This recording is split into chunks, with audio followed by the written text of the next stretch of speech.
Hi, I'm Jeff Holden. Welcome to the Nonprofit Podcast Network.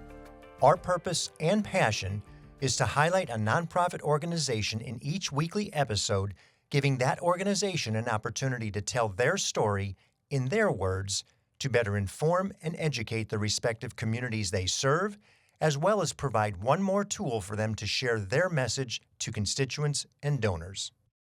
Our goal is to help build stronger communities through shared voices and to both encourage and support the growth of local nonprofit organizations through podcasting. Thanks to our founding partners for their foresight in helping us transform the way conversations start. CapTrust, fiduciary advice for endowments and foundations.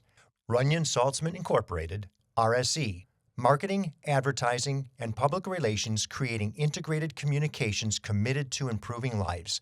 And Western Health Advantage, a full-service healthcare plan for individuals, employer groups, and families. You may not have been aware that September is Hunger Action Month. It's only fitting then that we would do an original episode with one of the organizations working to support those experiencing food insecurity in our community. What you're going to hear, I hope, disturbs you on one hand and encourages you on the other. Our problem of families not getting enough to eat, having to make decisions between rent or food, gas for the car to get to work or food, medicine or food, clothes for the kids or food, utility bills or food. The list goes on and on. Things have not gotten better, and you're going to hear that in the story we're about to share about the great work that the River City Food Bank is doing to support those in need, so children don't go to school hungry or grandparents, seniors can afford their medication and still eat. Amanda McCarthy has a passion to build healthy communities. She began her professional career working for a food bank in Seattle, and we're fortunate to now have her in Sacramento as the executive director of the River City Food Bank. Her enthusiasm to increase awareness of the hunger problem, as well as her commitment to alleviating the very problem that keeps her employed, is contagious. There are answers. We can do better, and it's the collaborative spirit with which she works that leads me to believe there really are solutions to halting the ever-increasing challenge of feeding those in need in our region. Amanda McCarthy, welcome to the Nonprofit Podcast Network. Thanks for having me. Yeah, thanks for reminding me that September is Hunger Action Month, because we've got a variety of different programs that we've done relative to food and food insecurity. And what better month to be discussing a food bank? Let's start right there. A food bank. It conjures up all sorts of images of what people might think that looks like.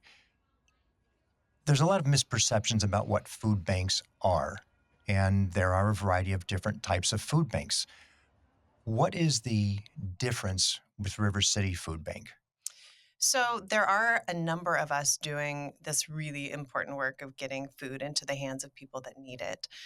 There's a couple of different ways to look at this. We've got regional food banks who are these large distributors. They are really built to source volumes of food, store it, and then make it available to smaller food banks like River City. And we're really that boots on the ground approach where we're taking the food and getting it directly into the hands of people that need it. Unlike, as you were mentioning, that big distribution center, which would be Sacramento Food Bank. Correct. Where people still have that perception that they service the individual, which they do not. Correct. They service the food banks. Right. So we are this really important network of agencies.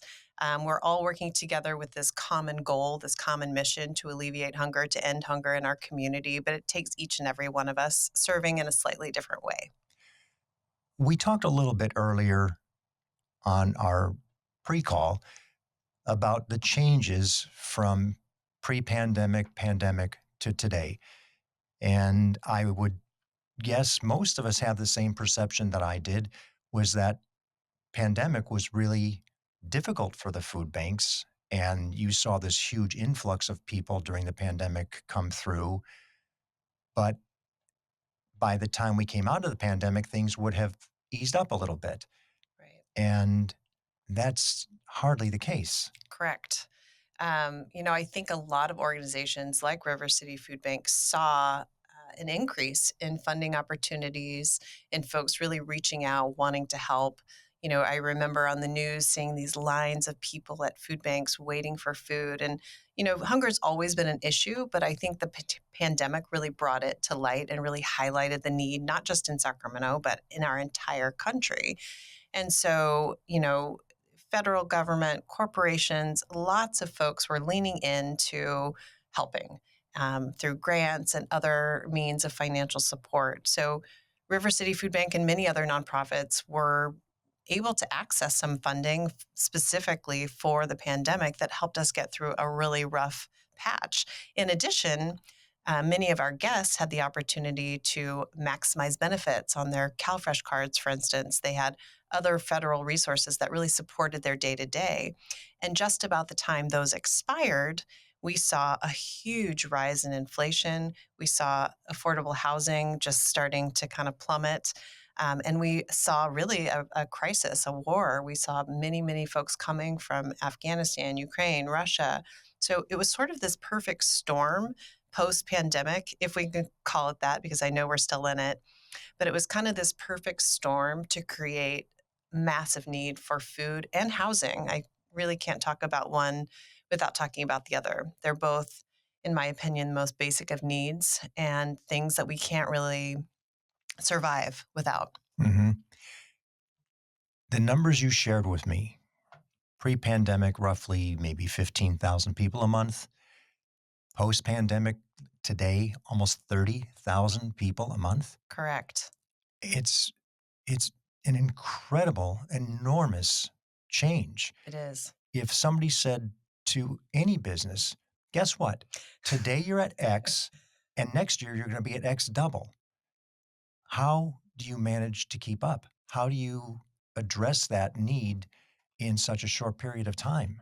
Well, I will tell you, it is not easy. And as trite as this may be, it absolutely takes a village. We don't do this work in a silo. We do not do this work alone. I would be remiss if I didn't first thank our amazing staff who show up, roll their sleeves up, and really get into the trenches every day. This is not easy work. It takes very physical and emotional tolls. But beyond that, we've got such a strong network of support around us, individual and corporate donors.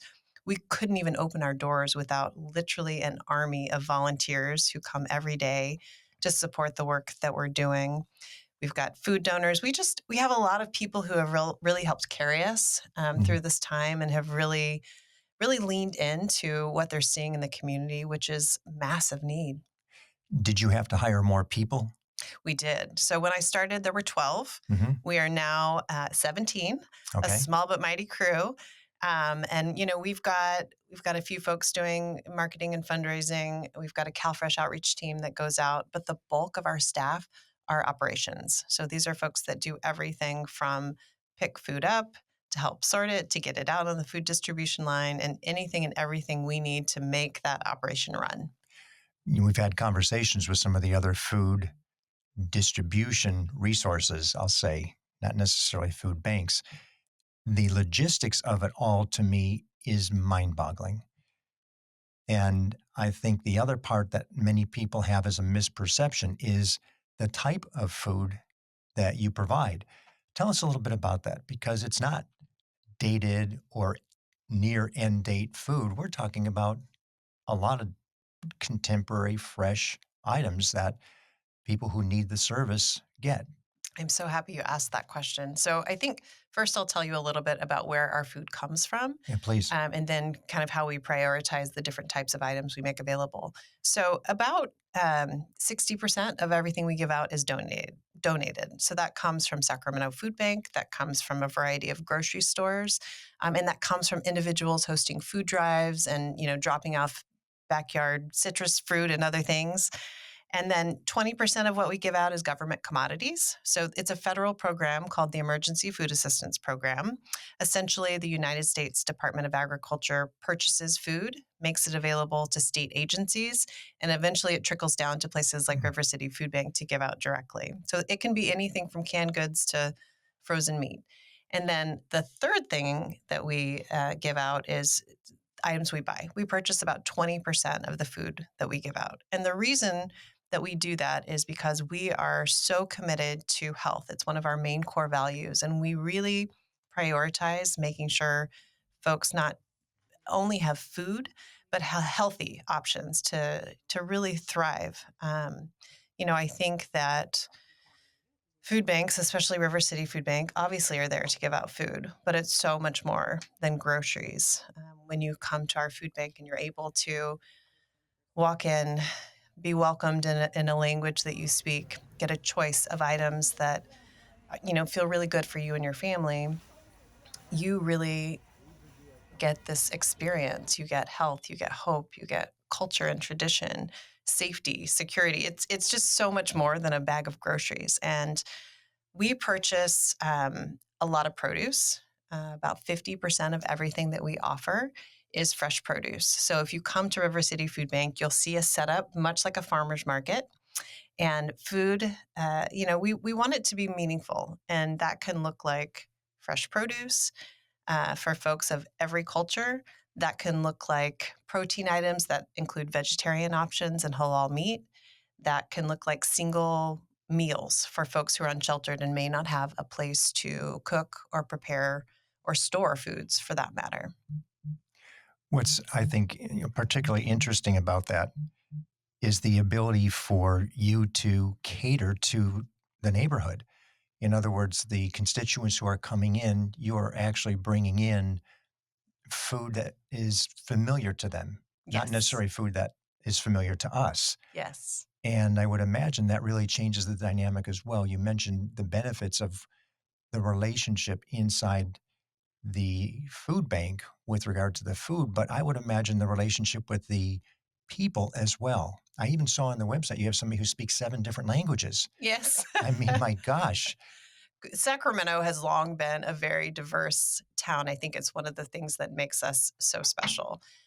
So we really, our core values include dignity, compassion, and respect. We look at those 3 things, in every lens, right? The way that we offer food, the way we treat each other, the way we recruit volunteers, everything. And part of it is providing those culturally meaningful items. And sometimes that's a specific culture, folks looking for those halal meat options or dates or specific, herbs that are exactly what the family wants and needs. But sometimes it's really just that one thing that helps you get through the day. So we do a lot of talking with our guests. We want to find out what those things are, what the needs are. We serve a big Cantonese population, for instance, at our Midtown location. So we've got all kinds of fruits and vegetables and some unusual things that I wouldn't necessarily think to stock. But they work and they really meet the needs of our families. I might not necessarily even know what it is if I saw it. You and me both, Jeff. What is that? Let's talk about funding a bit. You've got your 17 employees and your cast of volunteers who support what you do on a day-to-day basis. And you're not a small organization. You have right around a $2 million budget. What does that look like? Where does the money come from? So we are so fortunate to have so many amazing people in our midst. About half of our funding comes from individuals and corporate donors. And we're talking folks that give $5 a month to folks that give a lot more than that. Yeah. And believe me, we're grateful for every dollar, big and small. About 30% of the funds come through grants, both federal and non-federal. We really try to diversify those so if something drops off, we're not left stranded. And then the remaining funds come from our annual event and third-party fundraisers. When does your annual event take place, just for the benefit of those listening? Absolutely. It's September 19th.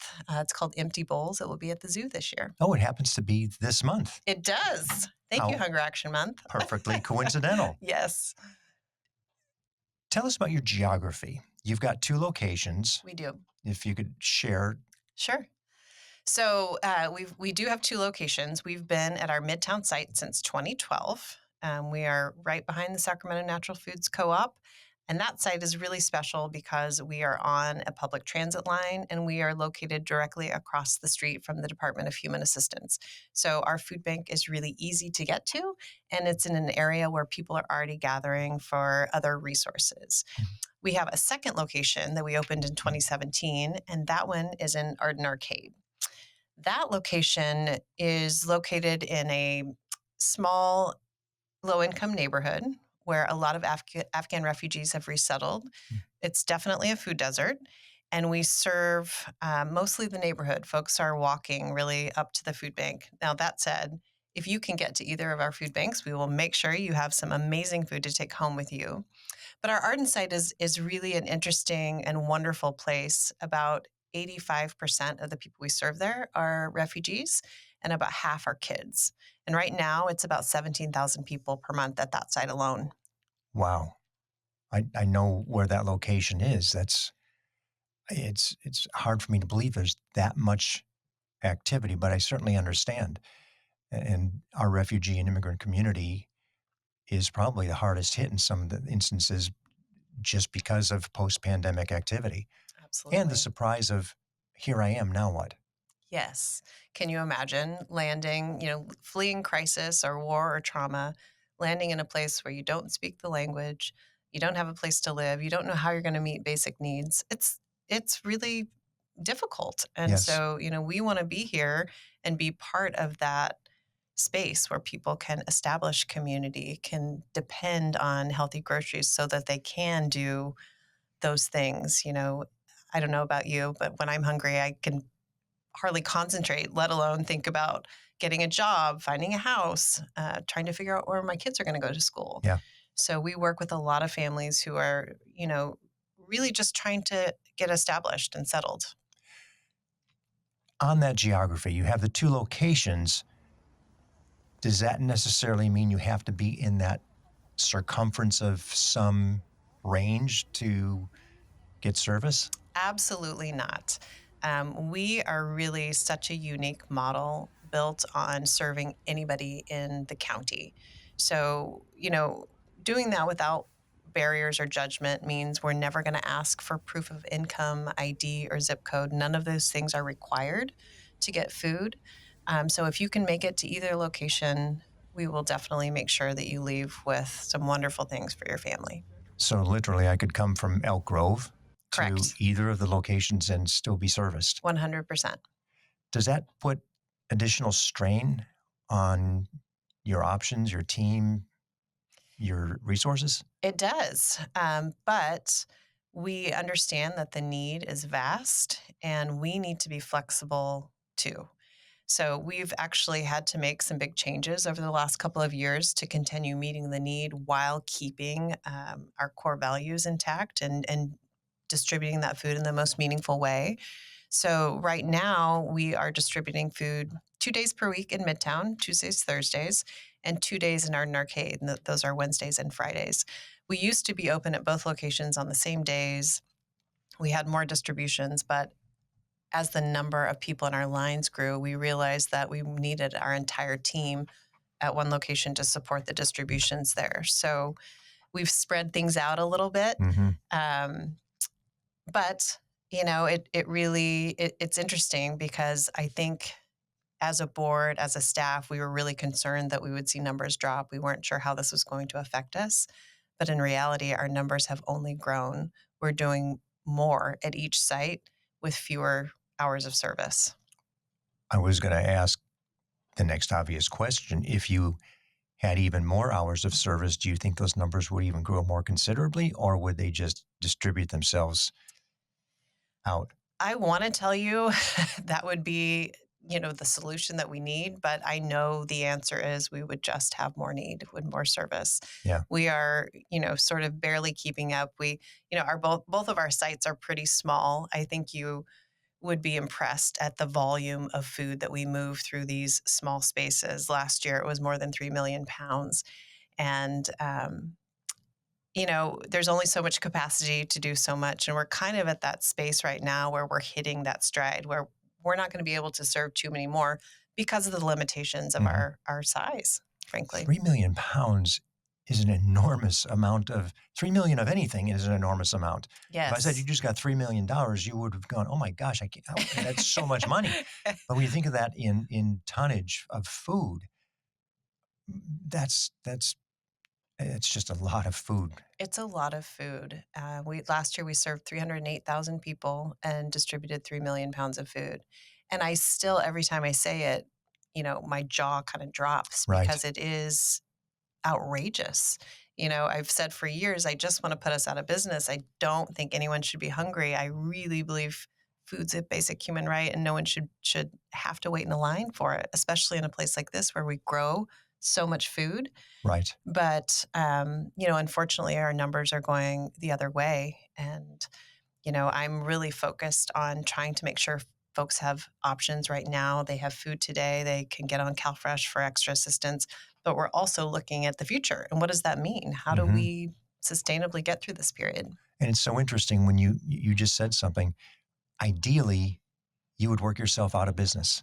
That's the In a goal. best case situation, you Yes. would close the food bank. Yes. And ironically, here we are going the other direction. I And know. it's not something we celebrate the ability to service, but we shouldn't be celebrating the cause. Correct. And we have to find better solutions to that. Yes. We'll continue the conversation on how solutions come from collaboration with Amanda McCarthy of the River City Food Bank right after we recognize the people who make this program possible. I was in the media business for over 35 years and had the great privilege of working with Runyon Saltzman, RSE, Marketing, Advertising, and Public Relations. We collaborated on many different campaigns, but their commitment to the nonprofit sector hasn't changed since their founder, Gene Runyon, started the agency. Over many years and many campaigns, Runyon Saltzman has been committed to improving lives by tackling California's most challenging issues. Guided by research-informed strategies and insightful, creative solutions, RSE develops innovative communications campaigns that raise awareness, educate, and reduce stigma in diverse communities throughout our state and beyond. To learn more about RSE, visit rs-e.com. Hello, this is Scott Thomas with Cap Trust in our Sacramento office. I specialize in working with local nonprofits and associations. Annually, we survey private and public nonprofit organizations across the country to better understand challenges they see in today's environment. In our more recent survey, we heard concerns about proper board governance, mission-aligned investment, and how to implement alternative investments. If you would like a copy of the survey or to discuss your organization, look me up, Scott Thomas at captrust.com. I'm thrilled to have Western Health Advantage partnering with us as they do so much to support so many nonprofit agencies in our community. As a truly local health plan, you'll find individual and family options, employer options, plans for CalPERS and Medicare Advantage. From medical services to pharmacy, health and wellness support, as well as behavioral health care, Western Health Advantage has a plan that fits what you need. As an employer, for profit or nonprofit business, individual or family, you can find more at westernhealth.com. Let me ask you about collaboration. It's an important part of our conversation for nonprofits. Yes. Who do you work and collaborate with? Who in the community is a resource for you that's of significance and vice versa? Absolutely. We work with a lot of different organizations. There are more than 100 organizations doing this sort of boots on the ground, food distribution work. So we huddle up and talk about best practices and work together on a variety of things. But River City Food Bank also works with a lot of health organizations, the County of Sacramento. We try to find other entities that kind of have this common mission, missions that align with the work that we're doing. I'll give you an example. We have a number of community partners. Our community partners donate food, funds, volunteers, and board service.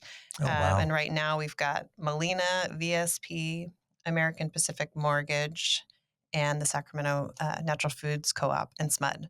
And it's incredible. These partnerships make an incredible difference. They're not only, things that we can count on, they're things that we look forward to. They're things that those entities provide us with help and expertise and direction and support. So it's powerful. The collaboration's powerful. We're fortunate to have some of the big entities like a SMUD Yes. in right here, a Yes. homegrown utility company that provides so much because they come up 100%. in so many of the conversations of the people that we speak with. And it's great to see. If money were no object, if you didn't have those limitations of funding, what would the food bank look like? Well, I want to put us out of business, but if I could wave my magic wand, of course, I would say no one would need to be in our lines, but I think the path there, right, is making sure folks have access to healthy food with dignity, compassion, and respect. But also, I truly believe we need to start looking at the root causes. If we're going to end hunger, we need to understand what's causing it, right? So looking at things like cost of living and housing and poverty. So if I had a magic wand, I would probably spend some time and resources doing some of that work to identify and address some of the root causes. I want to clarify something because, as you said, what you were saying there in terms of money no object and identifying root causes, the people in some of our minds that go to a food bank look very different than the reality of the people that you see. Right. Can you address that situation a little bit? So I have been in this industry for many years, and what I can tell you definitively is hunger does not discriminate. You can sometimes walk down the street and quickly see someone experiencing homelessness, but you can't always see hunger. And yet, it is such a prevalent thing in our community. Right now, in our region, about 12% of people that live here are experiencing food insecurity. That's the equivalent of about 300,000 people. Mm-hmm. And when I talk with, And that's on a monthly basis, and that's not an annual. That's 300,000 people, give or take, in the city of Sacramento, and the greater Sacramento yes, region, yes, who are struggling with the ability to feed their families and or themselves. yes. And I can't, there's countless stories of people that come through our doors. And by the way, we're serving right now 700 brand new families every month, folks who have never been to the food bank before, never thought they would need to go to the food bank before. But what I can tell you are these families could be my neighbor, Mm-hmm. someone in my family, my friend. They're, coming to us for so many reasons from every background, every walk of life. And it doesn't take much to pull someone from, being fine, even just making it paycheck to paycheck, to being in crisis. So Mm-hmm. things like a sudden loss of job, your car breaking down, a medical expense that you weren't expecting, anything of that nature could really take somebody into a situation where they're having to make some choices between, putting food on the table and paying the rent. Yeah, it just puts you over the edge. You were right on the edge, Right. and you tip over. And yes. that individual, that family, that senior could be somebody living next door who's just in that space. That's right. Where everything looks fine, and it looks fine from the outside, and you don't realize they haven't eaten in 2 days. That's right. We're seeing, speaking of seniors, we are seeing a pretty big spike in the senior population coming to the food bank right now.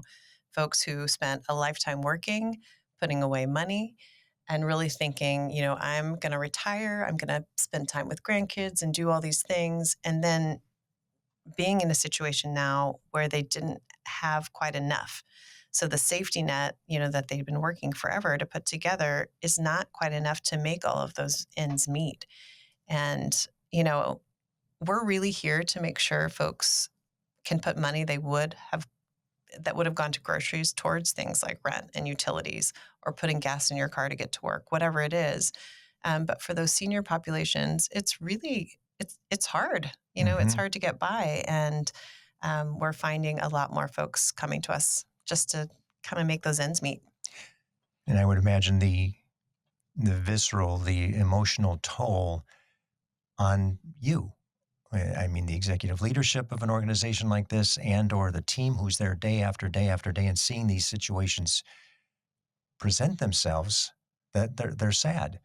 How do you deal with that? So, Mary, You're done. you've been doing this for a little while, right? 10 years.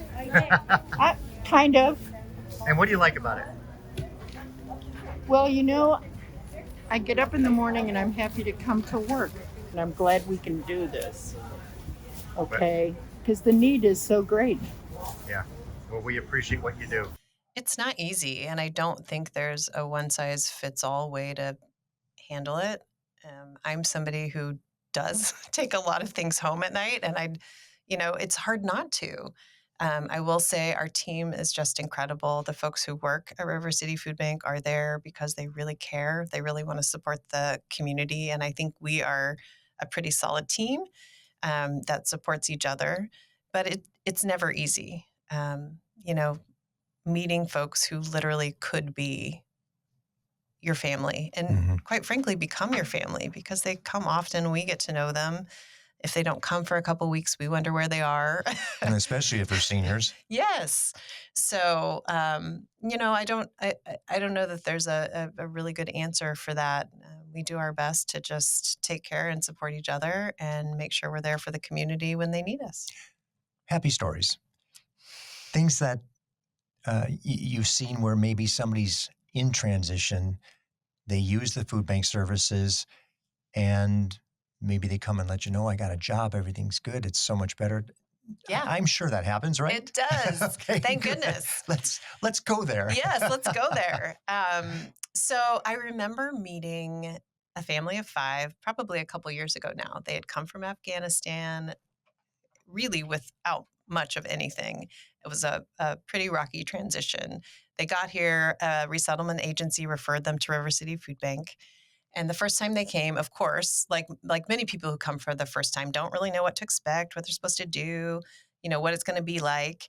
And I remember talking to them, and they were just overwhelmed and grateful to be able to talk with folks in Farsi and see all this food, not just any food, but spices and produce and halal options that really help them recreate meals that were familiar.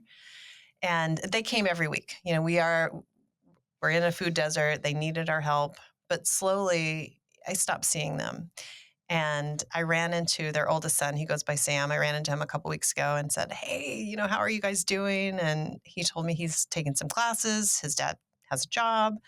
And his sisters, I think they're both in elementary school, are just loving it. And he said, my mom still talks about being able to come to the food bank, that really just was the foundation we needed to just build community and feel comfortable and get settled in this place where we didn't know anyone.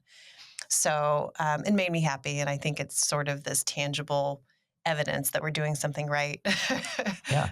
Well, that's 5 people. Yes. And yes. 3 of those are the children, right, who will now remember, and as they mature, possibly give back at some point in time. Yes. When they're capable. Yes. It may even be just volunteering as a class project or something like that. Absolutely. To where there's a level of comfort. Yes. Yeah, that's what we need to hear a lot of. Yes, absolutely. On the continuation of, we looked at something from a no money object. Reality is you are faced with budget issues and constraints and things of that. What's the greatest need you've got today? Well, I've been in this industry for more than 20 years, and I can tell you honestly, I've never seen so many people who are experiencing food insecurity. So the greatest need is to make sure we have enough food and resources to serve folks. And, to do that, I really think we're going to need a variety of things. Number one is we need to enhance our fundraising. We need as many unrestricted funds as possible so that we can fill gaps and plug holes and make sure, not only can we buy food for folks, we can service our fleet, we can keep our lights on, we can pay our team, those sorts of things. I think, we also really, really need to double down on our efforts to make sure anyone who qualifies for CalFresh and other resources has access to it and has help getting it, because that can really help folks stretch their budgets so they don't have to make those impossible choices between staying housed and putting food on the table.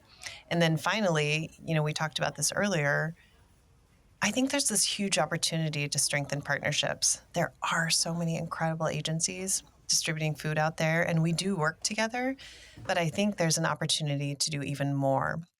And I have this, another sort of magic wand moment. What if, we could purchase food together, recruit volunteers together, share transportation. There's just a whole host of things that I think we're starting to explore. We've opened the door, but there's a lot more work to do. So I think that is kind of the next iteration. We've seen that in a couple of different categories, collectives, so to speak, where Yes. a larger agency says, we'll aggregate the group around us, we'll do the administration, we'll work with you on the grants, and we'll distribute the grants as equitable for the group doing whatever the services that they're providing. And I see that coming too. I hear what you're saying, where if you could minimize some of those duplicative activities, you save time and money. That's right. And it's there because you said, 100 organizations doing food service in some way, shape, or form in the greater Sacramento region? Yes. Yeah, there's certainly some duplication going on in spaces that doesn't need to. I can only imagine the logistics side if somebody could do that with the capabilities we have today with technology and AI and everything. That's right. Yeah, that would be. Yeah, there's huge opportunity there. And, there's some organizations that, for instance, run a little pantry out of their church basement. It's open once a month and it just serves that zip code. And then you've got, soup kitchens and shelters who are serving meals every single day. And then you've got places like River City who do groceries. So we need everybody, but I think there's a way to strengthen the systems so that we can all work a little bit closer and better. Amanda, what's the best way to find you, to learn about the organization? Where should they go? So I definitely suggest our website, rivercityfoodbank.org. You can learn about all the things there. You can sign up to volunteer. You can give funds. You can find out where you can donate food from your garden or, with your Girl Scout troop. And then, the other thing I will say, there's nothing that will replace a visit. So if you're interested in learning more, I would love to personally give you a tour, but check us out. Follow us on social. We are really good at telling the stories of your neighbors, the folks who are experiencing hunger, and how you can help. And that neighborhood reality, I think that's the impactful part of it all. Wherever you live, and I mean wherever you live, there's somebody in that neighborhood that has food insecurity, if not more than one or two people. That's right. What you do sometimes is a thankless job. We understand that because we take our food for granted in many, many cases, and we don't realize that somebody down the street is struggling. So without organizations like River City Food Bank doing what you do in your case in two different areas and serving a greater geography, it's just amazing that you're able to do what you do and support the community the way that you do. And compliments to you and your team for all that service, that commitment, that emotional toll that we know exists, and for you absorbing it and coming back every day and saying, okay, we've got this to do again. And it's a whole new batch of produce. It's some new food and it's going to be new people. Did you say 700? 700 new households every month. So you have 700 families each month that present themselves new to the organization. Without you, we would be in such a different situation and not a good one. So thank you and your team for what you do on a day-to-day basis and helping our communities be fed. Thank you. Thanks for having me, and thanks for saying all that. I appreciate it. It's a pleasure. Thanks. I hope you enjoyed the episode. If what you heard moved you, please reach out to that organization and do what you can to help. If you like and appreciate what we're doing to support local nonprofits, please give us a positive review, subscribe, and share. If you're a nonprofit with an interest in participating in an episode, you can reach me at jeff@hearmenowstudio.com. If you have a need for the services or products our sponsors offer, please reach out to them. CapTrust, fiduciary advice for endowments and foundations, Runyon Saltzman Incorporated, RSE, marketing, advertising, and public relations creating integrated communications committed to improving lives, and Western Health Advantage, a full-service healthcare plan for individuals, employer groups, and families. The Nonprofit Podcast Network is a production of, is recorded at, and edited by Hear Me Now Studio.